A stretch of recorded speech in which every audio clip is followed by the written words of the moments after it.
नमस्कार विद्यार्थी मित्रांनो, स्वागत आहे तुमचं आपल्या यूट्यूब चॅनलमध्ये. आणि मी प्रथमे टोके सर स्वागत करतो तुमचं आपल्या यूट्यूब चॅनलमध्ये. कारण की आपल्याला माहिती आहे की महाराष्ट्र राज्यामध्ये कशाप्रकारे गोंधळ चाललेला आहे आणि तो गोंधळ कशाप्रकारे आहे. तर माझ्या हातात तुम्हाला जो फॉर्म दिसत आहे तो फॉर्म तुम्ही बघितला असेल किंवा नसेल. हा जो फॉर्म आहे तो महाराष्ट्र राज्य काउन्सिलिंग परीक्षा एक्झामिनेशन म्हणजे महाराष्ट्र स्टेट कमिशन म्हणजेच Maharashtra teacher eligibility test TET या परीक्षेचा फॉर्म आहे. आणि प्रत्येकाला माहीत असेल की TET परीक्षा जी आहे ती प्रत्येकाला अनिवार्य झालेली आहे. कारण की जर कोण म्हणत असेल की TET परीक्षा अनिवार्य झाली की नाही पण तुम्हाला आज पुरावा सेट दाखवतो की बाबा हे जो फॉर्म भरलेला आहे तो प्रत्येक शिक्षकाने भरलेला आहे. आणि हाच फॉर्म आपल्याला भरायचा आहे जर तुम्ही महाराष्ट्र राज्याचे जिल्हा परिषद शिक्षक असाल आणि तुमचं जर वर्ष नोकरीसाठी 7 वर्ष कमी राहिलं असेल म्हणजे 7 वर्षाच्या पुढे जर तुमची नोकरी राहिली असेल तुम्हाला 100% परीक्षा द्यावी लागणार आहे.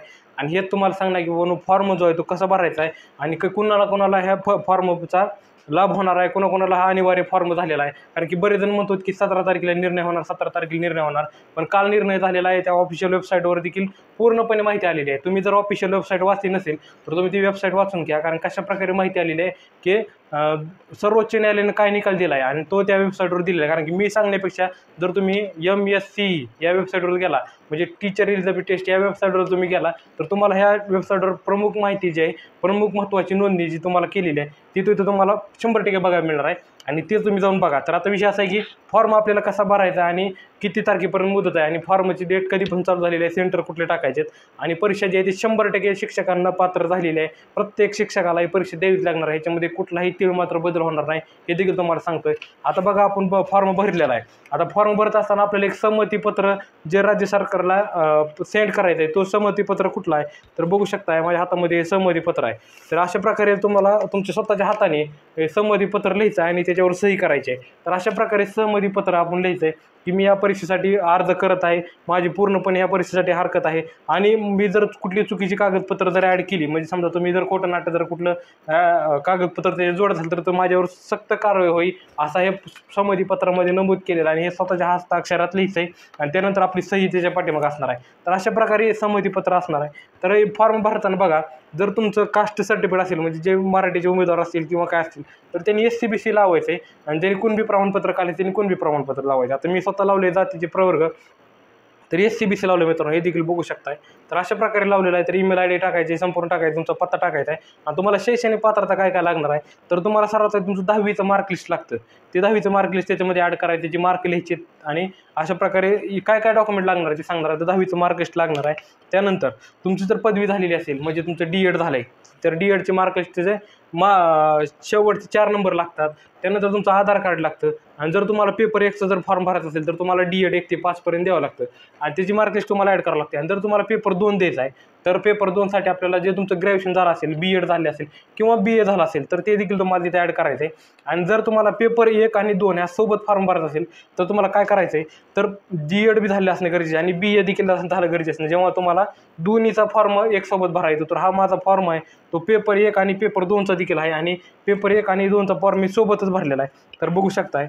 तर व्यावसायिक अर्हता व्यावसायिक पदवीचा 1ली ते 5वी पर्यंतचा जो पहिला फॉर्म आहे आणि व्यावसायिक अर्हता 6वी ते 8वी पर्यंत हा पूर्ण फॉर्म आहे. म्हणजे पेपर 1 आणि पेपर 2चं जे फॉर्म तो माझ्या हातात आहे, मी आताच भरून आलेलो आहे. आणि अशा प्रकारे संपूर्ण डॉक्युमेंट काय काय लागतात हे देखील तुम्हाला सांगितलेलं आहे. तर तुम्हाला जर कळलं असेल की बाबांनो ही परीक्षा सक्ती झालेली आहे, जर कोणी अजून देखील ह्या भ्रमात असेल किंवा परीक्षेसाठी सरकार काय बदल करेल का किंवा शिक्षकांना ह्याच्यामध्ये वगळण्यात येणार का तर असं काही होणार नाही मित्रांनो, हे देखील लक्षात घ्या.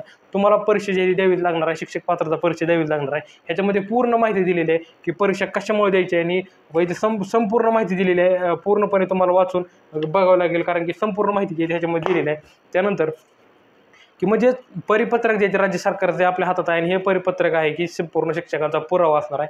हेच परिपत्रकानुसार आपल्याला परीक्षा द्यावी लागणार आहे. कारण की कोणी म्हणत असेल की ह्याच्यामध्ये बदल होणार काहीच बदल होणार नाही, परीक्षा ती 100% द्यावी लागणार आहे. अजून देखील वेळ गेलेली नाही, तुम्हाला सांगता अजून देखील वेळ गेली नाही. परीक्षेचा फॉर्म भरून घ्या, मुदत चालू आहे, तारीख चालू आहे. जर तुम्हाला खरोखरच शिक्षक पात्रता परीक्षेमध्ये जर कायम सरकारी नोकरीमध्ये जर रुजू राहायचं असेल किंवा तुम्हाला त्याच्यामध्ये जर म्हणजे तुम्हाला ही पाहिजे असेल की ही पाहिजे म्हणजे तुम्हाला त्याच्यामध्ये प्रमोशन पाहिजे असेल तर तुम्हाला ती परीक्षा द्यावीच लागणार आहे. आणि ज्या शिक्षकांना वाटते की आपली नोकरी जाऊ नये किंवा आपल्या नोकरीत राजीनामा द्यायचं नाही, त्यांनी ही परीक्षा द्यावीच लागणार आहे. 100% आपल्याला परीक्षा द्यावीच लागणार आहे, हे देखील लक्षात घ्या.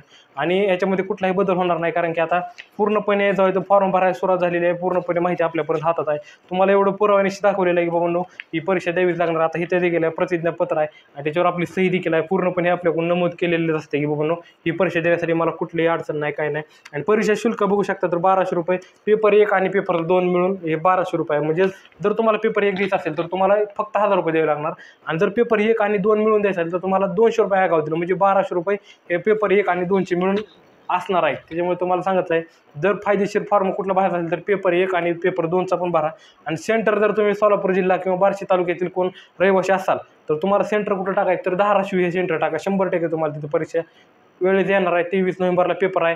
आणि जे कोणी अजून देखील तयारी लागली नसेल त्यांनी तयारी लागा, कारण की असं भ्रमात राहू नका की परीक्षा कॅन्सल होईल. परीक्षा असं सरकार एकदा निर्णय काढला की काढला, कारण की भाजप सरकार जोपर्यंत आहे महाराष्ट्रामध्ये आहे तोपर्यंत ह्याच्यामध्ये कुठलाही बदल होत नाही. कारण की जोपर्यंत सरकारनं सांगेल तेव्हाच ही परीक्षा ह्याच्यामध्ये बदल होणार. पण जेव्हा भाजप सरकार एकदा निर्णय दिला ह्याच्यामध्ये कोण काळ्या दगडाची रेषा आहे, कोणी बदल करू शकत नाही.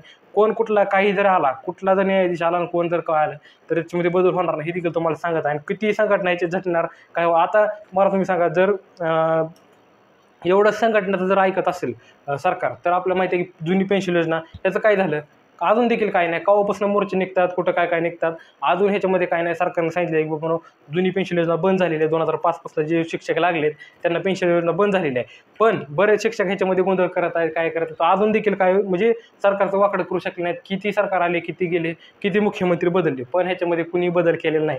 ते सांगतं मग जे एकदा निर्णय झाला की झाला, ह्याच्यामध्ये बदल होत नाहीत. त्याच्यामुळे ते भ्रमात राहू नका.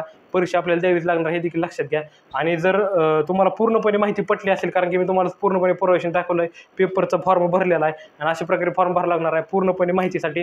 आणि TET शिक्षक पात्र परीक्षेसाठी आणखीन माहिती बघण्यासाठी आजच आपली यूट्यूब चॅनल सबस्क्राईब करून टाका, कारण की याचा पूर्णपणे पुढच्या व्हिडिओमध्ये कुठला अभ्यासक्रम असणार आहे, पेपर 1 साठी कुठला विषय असणार आहे, पेपर 2 साठी कुठले विषय असणार आहे, ह्याची पूर्णपणे आपल्या यूट्यूब चॅनल माहिती येणार आहे. त्याच्यामुळे तुम्ही आजच आपली यूट्यूब चॅनल सबस्क्राईब करून टाका. धन्यवाद.